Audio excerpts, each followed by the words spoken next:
faut jamais être satisfaite de ce qu'on fait. Il y a toujours des choses à améliorer.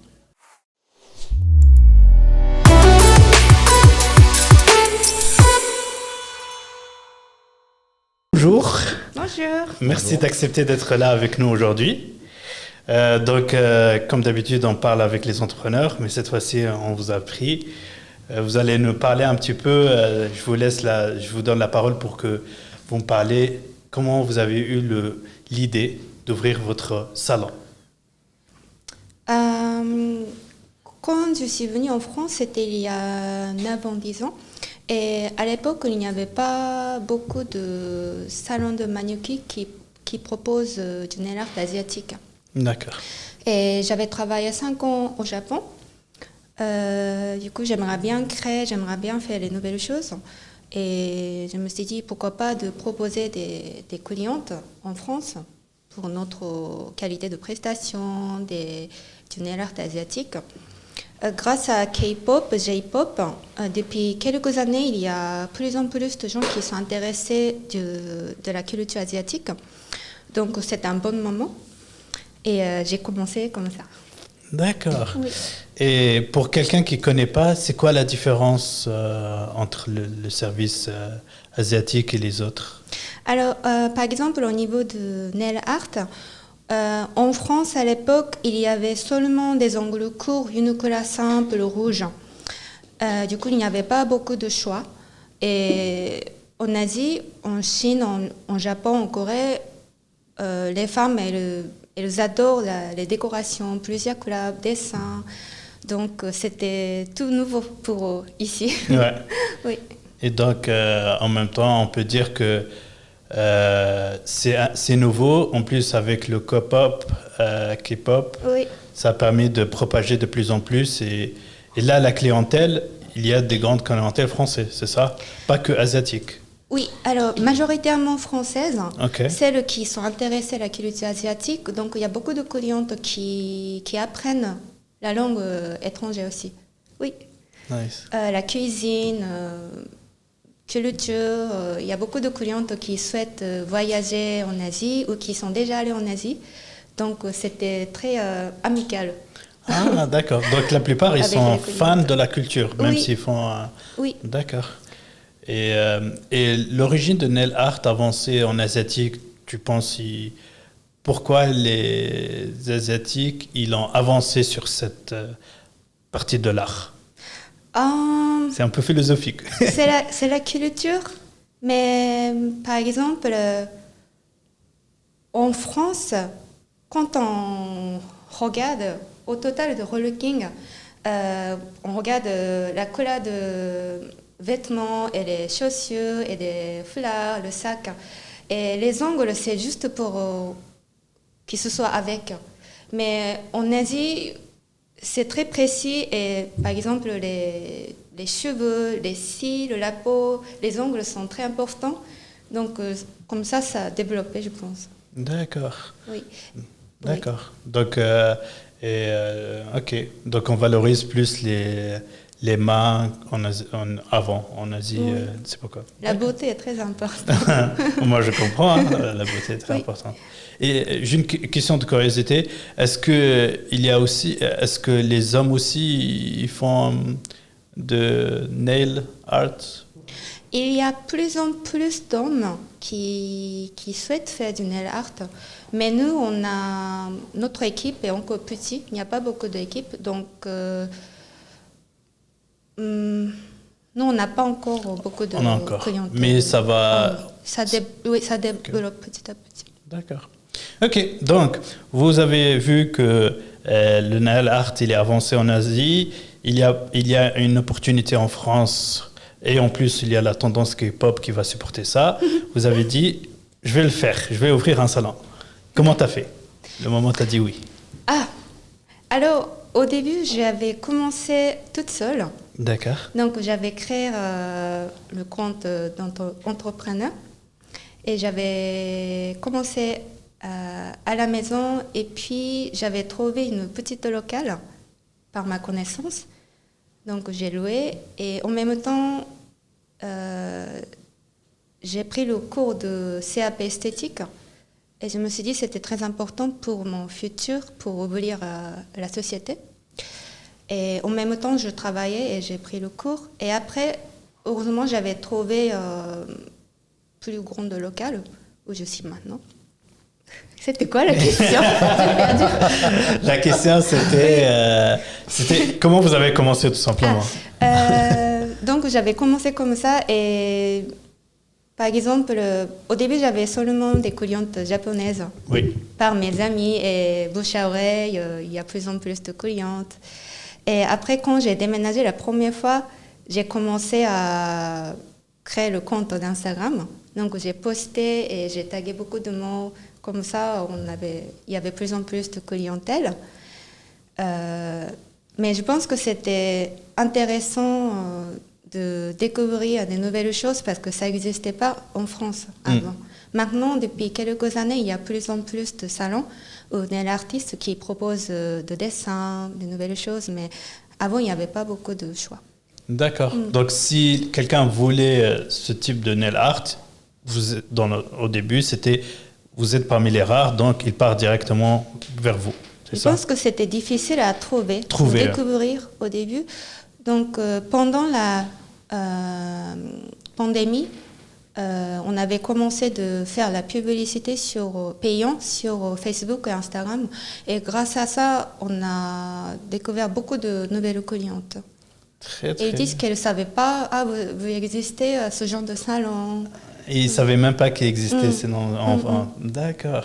Donc, si on revient un petit peu, la première chose que vous avez commencé par vous, à vous éduquer sur le sujet, à avoir des certificats. Vous avez pris votre premier local tout seul. Ça, c'est un risque, très bien de l'avoir pris. Après, vous avez commencé à faire le service. Les premiers clientèles, c'est vos connaissances et après, bouche à oreille. Et comment c'était la première période où vous cherchez les clients? Est-ce que c'était dur? Comment vous appelez toujours vos amis? Vous voyez les entourages? Comment vous faites au début? Ou c'était facile?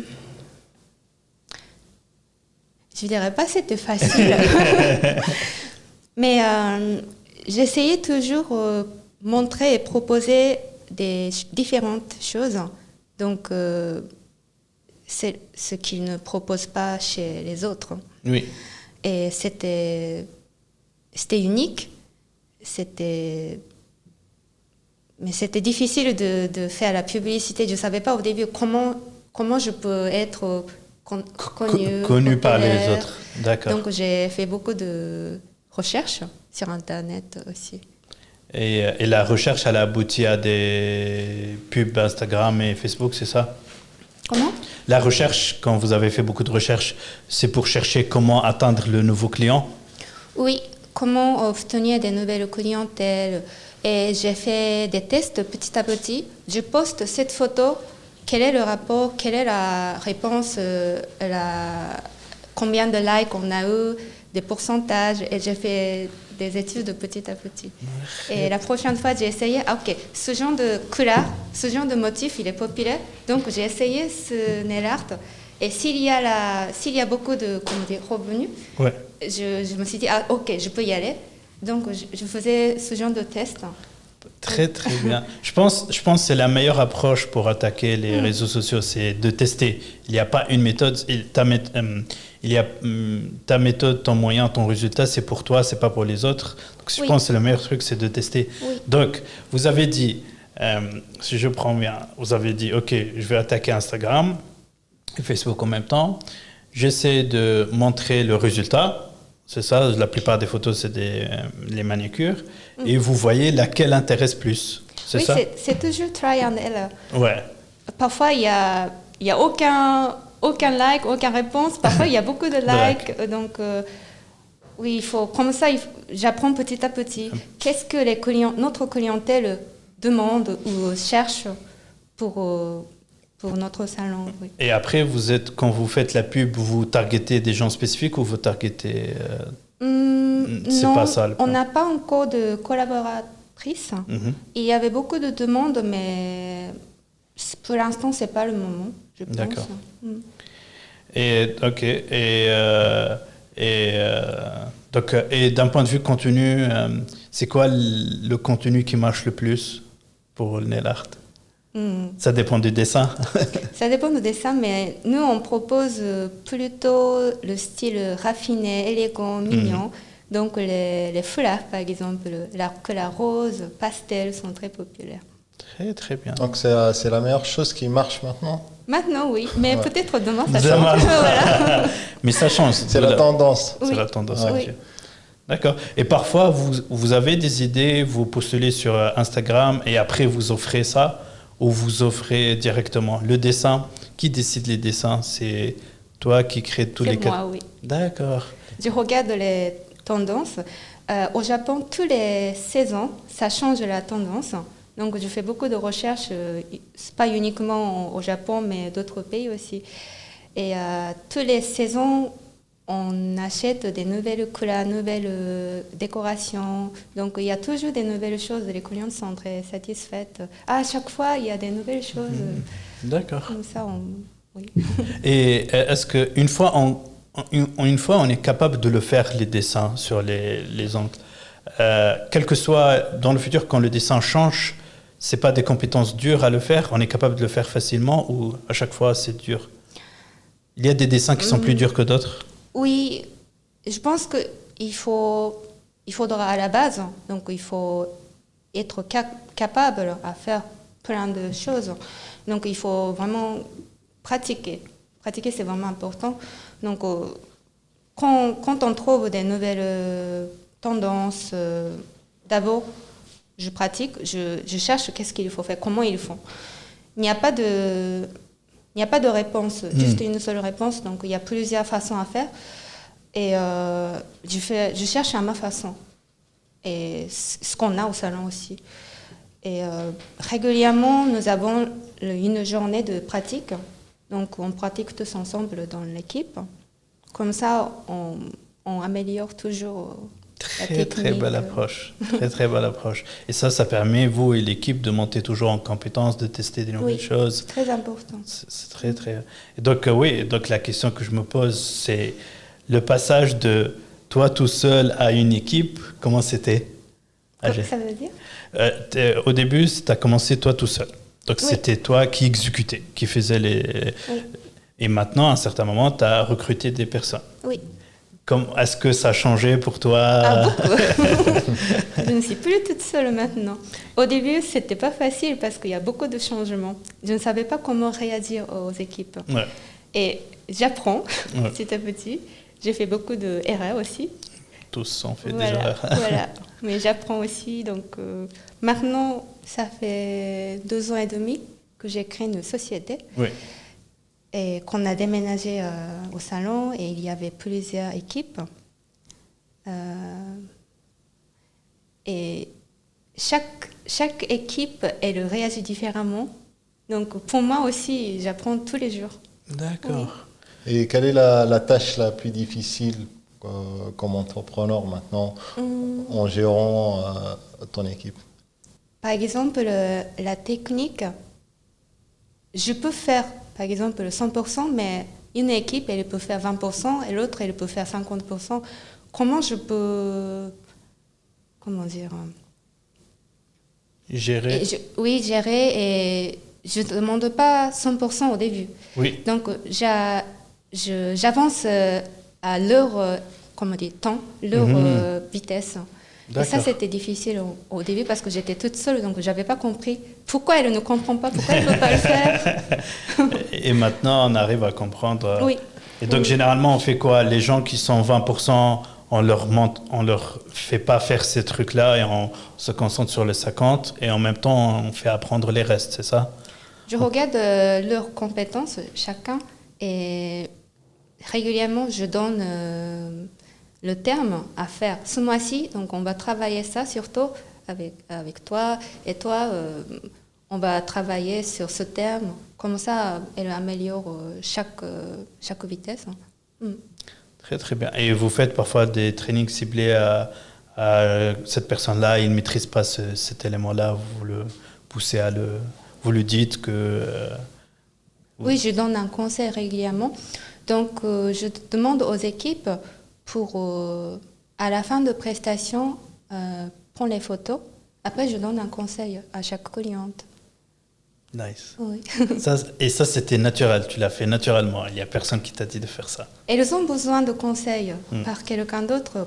Si c'est pas juste pour plaindre, je donne un conseil pour améliorer Bien sûr. leur technique et c'est plutôt très positif. Donc elles sont contentes. Elles apprennent toujours aussi. D'accord. Comme ça. Et quand tu as recruté au début, tu as recruté des gens qui sont experts ou tu as recruté des gens et c'est toi qui les as poussés à monter en compétences petit à petit? Au début, j'avais trouvé une fille qui avait déjà 10 ans d'expérience, mais elle ne parlait pas du tout français ni anglais. D'accord. Donc, au niveau de communication, ce n'était pas facile pour elle. Elle était très stressée, mais comme elle a beaucoup d'expérience, c'était pas très difficile de communiquer avec les clientes. Elle sait faire un geste. Donc, j'ai aidé aussi. Oui. Ça a marché. Ça s'est bien passé. Et vous avez un catalogue de dessins Oui. Donc, Chaque saison. Ouais. Chaque saison. Et sur notre compte Instagram, il y a beaucoup de photos. Donc, mais on peut faire les photos de chez les autres. D'accord. Les créations. Il y a beaucoup de clients qui ramènent leurs dessins avec eux? Oui. D'accord. Il y a des gens qui sont exigeants, qui ramènent. Oh, il y a beaucoup de clientes différentes. et vous Mais, avez des problèmes avec ça ou bien vous essayez? Moi, je n'ai jamais travaillé à un salon en France, mais j'ai quelques équipes qui ont déjà travaillé ailleurs et ils disent que notre cliente, elles sont très sympas, très gentilles. Il n'y a pas beaucoup de clientes méchantes. Et ça me fait très plaisir. C'est très bien, Oui, c'est très bien. C'est une réputation que vous avez gagnée. Et quand au début, c'était toi tout seul, donc c'est toi qui gérais la qualité de service. Quand tu as une équipe, comment tu t'assures que la qualité de service tous les jours, elle est bien? Ça se voit. Ça je se voit. regarde. Tu es avec le E sur terrain, sur place, la plupart du temps? On a dans la même salle, la façon qu'elle travaille, ça se montre qu'elle a changé, la mentalité, comment on travaille ensemble tous les jours. Il y a des sympathies. Oui. D'accord. Et si tu vois des choses qui sont au cours de service qu'ils font chez les clients, et tu vois des choses que ça te plaît pas, tu lui dis directement, tu l'apprends et tu les laisses pour la prochaine fois, tu leur dis? Je pense qu'elles sont franches. Si elle veut pas, elle aime pas ça, elle le dit tout de suite. D'accord. J'essaie de dire aux clientes, si vous avez des questions, n'hésitez pas tout de suite. Donc, il n'y a pas beaucoup de clientes qui se plaignent plus tard. Avant de partir ou avant de terminer, elle dit je veux changer ça, ça, ça. Ah, il y a ce qu'au cours de route, ils changent de leur avis, ils regardent, ils changent leur... Oui, on discute beaucoup. D'accord. Pendant la prestation. Donc, c'est vraiment un service où il y a des allers-retours. Oui. D'accord. Et parfois, c'est subjectif, leur description. Parfois, il veut des couleurs différentes. Parfois, il veut que...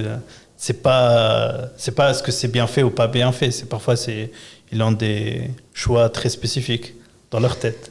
Oh oui, il y a des clientes qui veulent absolument cette couleur, mais si on n'a pas la même couleur, on dit.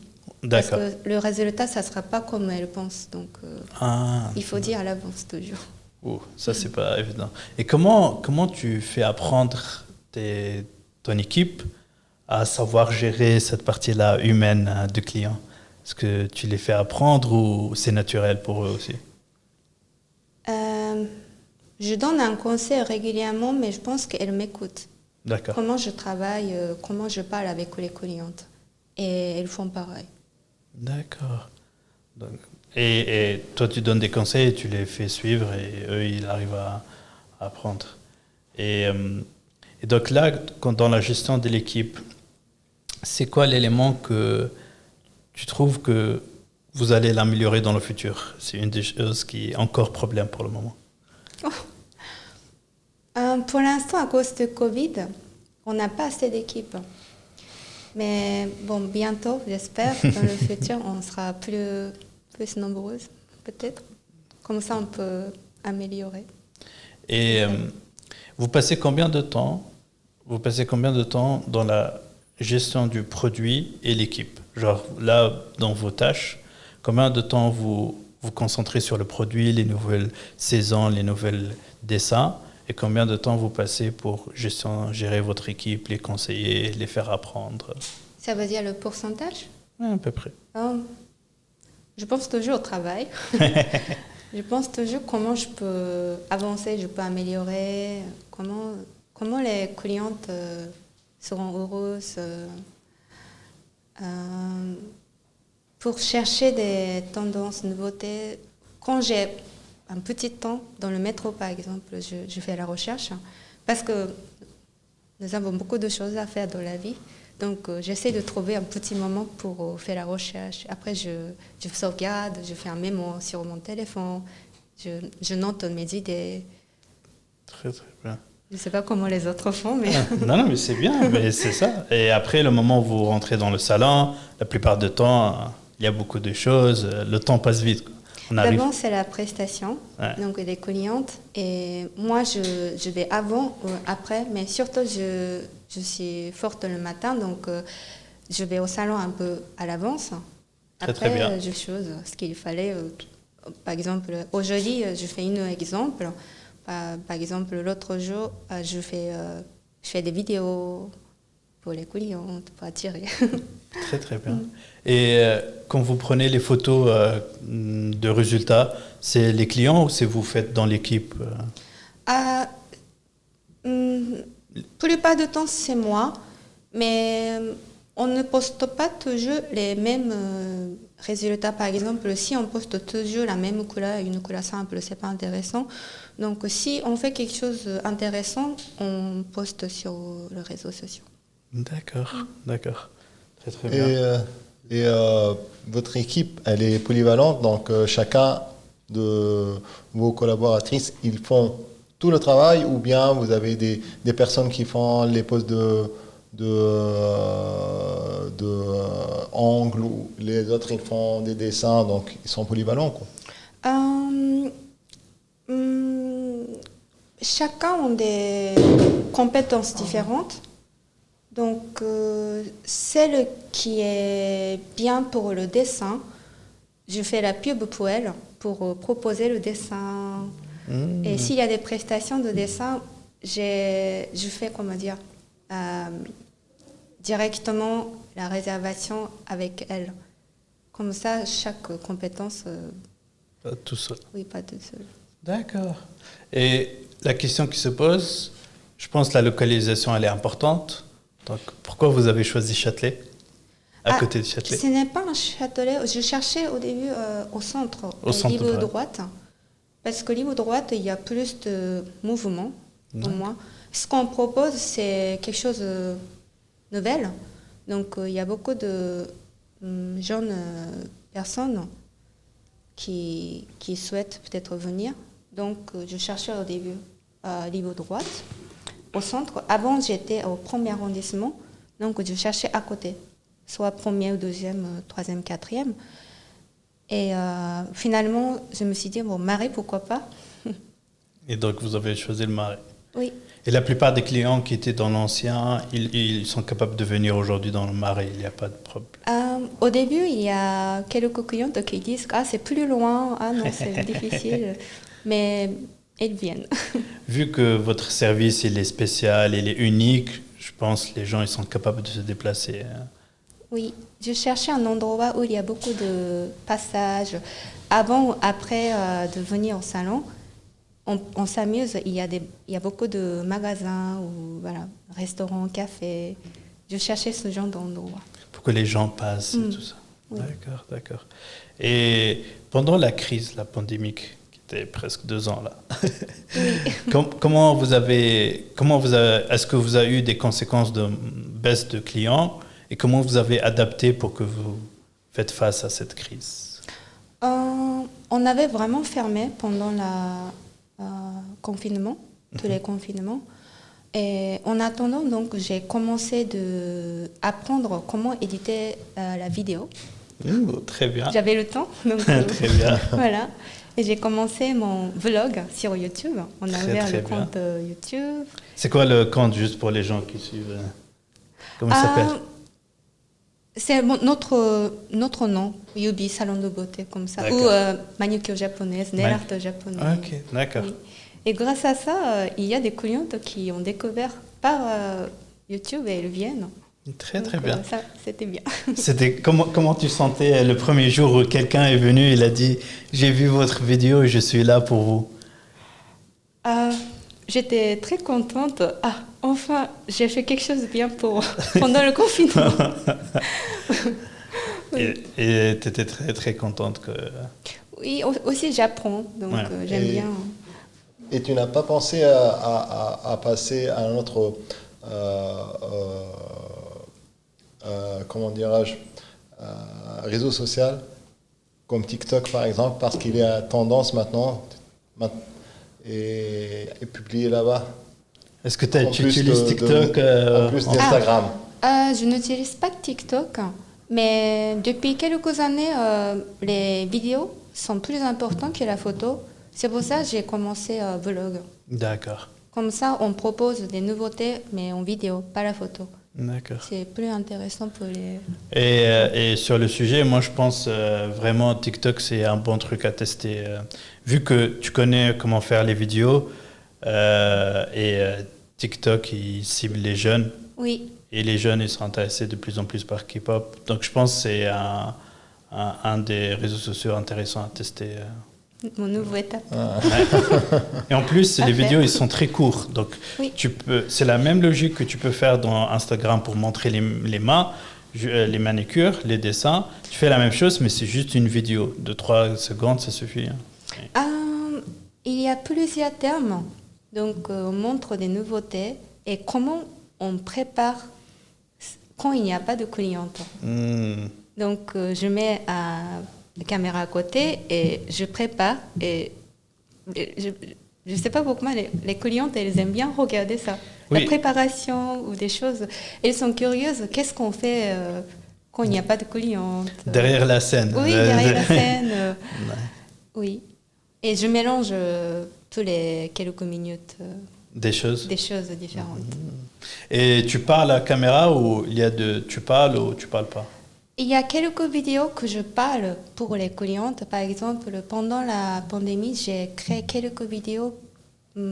Par exemple, explication la différence de lime à lime. Il y a plusieurs limes différentes parce que à cause de la pandémie, confinement, elle devait limer ses ongles à la maison. À la maison. Donc j'ai préparé tous les limes sur la table et j'ai fait la vidéo. Et j'expliquais qu'est-ce qu'il faut utiliser pour les faux ongles, qu'est-ce qu'il faut utiliser pour les ongles naturels. Et après, j'ai fait un tour de Monoprix au rayon de manucure pour s'amuser. Et comment vous avez eu ces idées-là? Par exemple, comment tu as eu l'idée de montrer comment limer à tes clients, faire une vidéo? J'écoute les clientes. Qu'est-ce qu'elle cherche, qu'est-ce qu'elle veut, qu'est-ce qu'elle aime savoir. Et je réfléchis, si j'étais une cliente, qu'est-ce que je voudrais savoir? Qu'est-ce que ça me ferait plaisir de regarder? Oui, c'est vrai, parce qu'en fait, à un certain moment, ils sont à la maison, comment ils peuvent... Et donc, tu as permis de les éduquer, et ça, c'est un bon service que tu as. Et, c'est très, très bien. Tu innoves tous les jours. Et après aussi, vous avez fait les ads pendant la pandémie, ou dès que le retour après le confinement, tu as commencé les ads. Ads, c'est quoi? Les ads. Les publicités. Ah oui. Au début du confinement, on avait donc commencé à ad. Grâce à ça, quand on a recommencé, il y avait plus de followers sur les réseaux. Et j'ai essayé de poster les photos régulièrement sans arrêt pendant la pandémie. Comme ça attire toujours les gens qui attendent et qui viennent après le confinement. Et vous avez fait quelle fréquence? Tu as dit beaucoup, c'est-à-dire tous les jours? J'ai essayé tous les jours, mais parfois je ne pouvais pas. Mais quelques fois par semaine. Et j'ai essayé de poster story. tous les jours, si c'est possible. J'ai essayé. Et les stories, c'est toi, tu parles ou tu montres le... Je montre et je mets des tags, ou j'écris des messages. Et donc, tu penses que les réseaux sociaux, ils sont importants hein, de nos Très jours. important, très important. Et, parlons de la pandémie. Est-ce que vous avez proposé des offres à domicile? Non, Non. non. Pourquoi? Parce que chez nous, on a beaucoup de choses, beaucoup de décorations, beaucoup de couleurs. Et je pense que, ok, on peut gagner de l'argent, même si on faisait un déplacement. Mais je me suis dit, c'est pas le bon moment. Je vais me concentrer pour le futur. Du coup, j'ai décidé d'apprendre des nouvelles choses. Pendant la pandémie, je me suis appris la nouvelle technique de maquillage semi-permanent. Et on avait commencé la nouvelle prestation qui s'appelle Green Peel. C'est le peeling végétal pour le visage. Donc, je ne voulais pas regarder des petites d'argent pour juste raison, comment dire, le mois prochain. Il y avait un aide État, c'était pas beaucoup, mais bon, je me suis dit... C'est mieux que rien. Voilà. Oui, j'ai investi le temps pour le futur. Très, très bien. Donc, tu as pris cet argent-là, au lieu de faire les petits services, tu as voulu monter en compétence sur d'autres verticales et en même temps faire un peu vidéo, de contenu, de branding. Voilà. C'est très, très bien. Et là, après retour d'expérience sur 3 ans, plus ou moins, c'est ça? Comment? 3 ans que tu as ouvert ton salon en tout? Maintenant, oui. Ok. Oui. Et juste pour les produits, comment tu introduis un nouveau produit avec vos clients? Donc, ils ont l'habitude d'utiliser des produits et là, tu veux introduire un nouveau produit puisque tu veux suivre la tendance. Comment tu le fais? Je regarde toujours des réseaux. Qu'est-ce qu'il est populaire? Je regarde plusieurs applis et je fais la recherche et je fais l'analyse. Et après, j'achète à l'avance. Par exemple, si j'achète des choses au Japon, ça prend un peu plus de temps pour faire la livraison. Donc, j'achète 1 mois, 2 mois à l'avance pour prochaine saison. Et il faut compter le temps de préparer. Et on propose toujours à l'avance. Par exemple, avant Saint-Valentin, si on affiche les photos juste 1 semaine avant de Saint-Valentin, c'est trop tard. Donc, il faut compter, afficher 1 mois à l'avance, 3 semaines à l'avance, pour que les clientes... Ils commencent à... Oui. Très, très bien. Donc, je calcule toujours à l'avance pour proposer ça, cette date. Et avant 1 semaine, je commence à créer des photos. Je faisais toujours comme ça. Très, très bien. Très, très bien. Et d'accord. Et donc là, l'idée, si je continue sur les nouveaux produits, les lancements de nouveaux produits, là, par exemple, si vous allez offrir le visage, comment vous faites pour que vos clients connaissent ça? Dès qu'ils viennent dans le salon, vous dites maintenant aussi on propose ça. Vous essayez de partager sur les réseaux sociaux et vous attendez le temps. Au début, ils se méfiaient. Qu'est-ce que c'est? Est-ce que ça marche vraiment? C'est normal. Donc, j'ai essayé de poster les photos avant-après. Ça a beaucoup marché. J'étais cobaye. J'ai pris mes photos avant et après. Et après, j'ai posté sur les réseaux. Et il y avait beaucoup de retours. Ils ont dit ça a beaucoup changé. C'est bien. Comme ça, chaque prestation, je prends des photos. Je demande aux clients est-ce que je peux prendre la photo.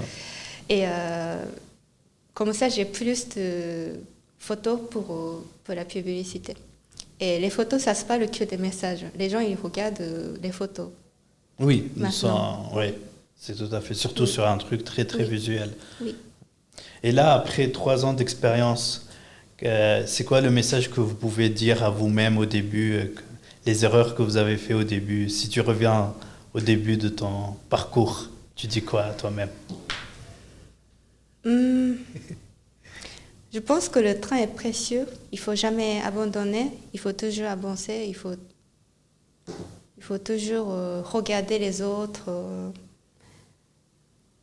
Par exemple, je ne fais pas mes pédicures moi-même. Je peux le faire. mais chaque fois je vais ailleurs. C'est pas pour critiquer, c'est Non, juste pour apprendre. je voulais m'asseoir à le côté de cliente et je regarde comment je sens, qu'est-ce que ça me fait plaisir. Et ça, c'est important pour moi. Parfois, je m'assois les fauteuils de notre salon, les fauteuils de cliente, et je regarde le salon et qu'est-ce qu'elle voit. Comme ça, j'apprends, je découvre des choses. Le retour direct. Oui, le retour. Et donc, une des choses que vous conseillez dans le futur, si vous revenez dans le passé, c'est de surveiller ça, suivre ça. Oui. D'accord. Et comment vous voyez vous-même dans le futur? Qu'est-ce que vous voulez voir? Oh, je ne sais pas, ça dépend de moi. Qu'est-ce que vous quel est le moment où vous allez considérer que vous avez réussi dans mon projet? Ça veut dire. Qu'est-ce que tu cherches à la fin dans ton projet? Comment tu seras... Où tu es satisfait maintenant? Non, pas du tout. Pas du tout. Jamais satisfaite. non. Quand on reçoit des nouvelles clientes chez nous, souvent les clientes sont étonnées. La prestation sont pas mal, ça saigne pas, et j'étais vraiment choquée. Et beaucoup de clientes elles disent ça. Ça veut dire qu'ailleurs, je veux pas critiquer, mais elles disent que ça fait du bien chez vous, ça fait pas mal, ça saigne pas. Et je pense qu'il faut vraiment changer le niveau de moyenne de la prestation en France. J'aimerais bien commencer la formation pour améliorer la technique de toutes les techniciennes, artistes. Très, très bien. Belle approche. Et si tu entends ça, est-ce que ça te pousse à augmenter tes prix ou tu dis... parce que vu tes prestations, ils sont... C'est pas le moment? Pour augmenter le prix, déjà notre salon, il propose un peu plus cher que les autres. D'accord. Mais c'est parce que je compte pour la qualité de prestation, les produits qu'on utilise et la qualité de service aussi, l'attitude avec les clientes est très important. Mais c'est difficile de monter le prix tout le temps pour les clients. Les gens ne vont pas accepter facilement. Oui, mais j'aimerais bien toujours penser à proposer d'autres services ou meilleure qualité. D'accord. Oui. Et là, c'est logique d'augmenter les prix avec ces services. Ça, c'est plus tard, peut-être. Et moralement, l'expérience entrepreneuriat, est-ce que c'est dur pour toi ou pas, moralement? Je suis toujours toute seule. Je dois décider toujours toute seule. Donc, parfois, je me sens très isolée, mais il faut me motiver. Donc, comment tu te motives? Je dois me reposer régulièrement. D'accord. Pour avoir des idées. Je travaille toujours, donc je travaille sans arrêt. Et si je n'ai pas de repos pour le cerveau et le corps, je n'ai pas de nouvelles idées. Il faut, par exemple, voyager ou faire d'autres choses avec des amis. Ça, c'est important, je pense. Donc, il faut un équilibre. Oui. D'accord. Vous travaillez les week-ends? Seulement les samedis. Samedi, oui. Les dimanches, j'essaie de me reposer. De reposer. Oui. D'accord. Il y a beaucoup de gens qui viennent le samedi plus que la... Oui. D'accord. C'est le jour le plus dur et après on se repose un jour. Oui, les samedis sont très difficiles. C'est sûr. À propos du repos, vous avez une vacance annuelle ou bien vous travaillez toute l'année?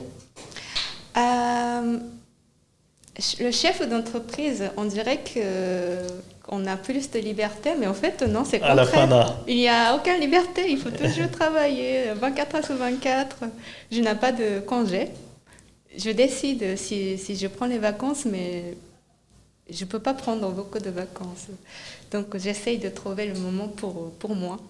D'accord. Mais c'est vrai, il n'y a pas quelqu'un qui valide ou valide pas, mais l'engagement du terrain t'oblige à ne pas prendre beaucoup de vacances. Oui. D'accord. Et une des choses que vous pouvez conseiller à un nouveau entrepreneur qui veut se lancer, vous lui dites quoi?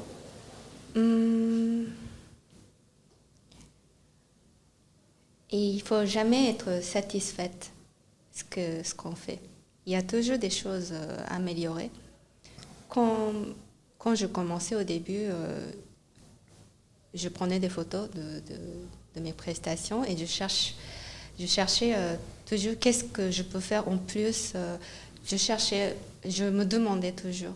C'était moi la concurrence. Ouais. Oui. C'était toi le premier. Ça, c'est bien dit. C'était toi le premier concurrent de toi-même. Oui. Et tu essaies de... Très, très, très bien.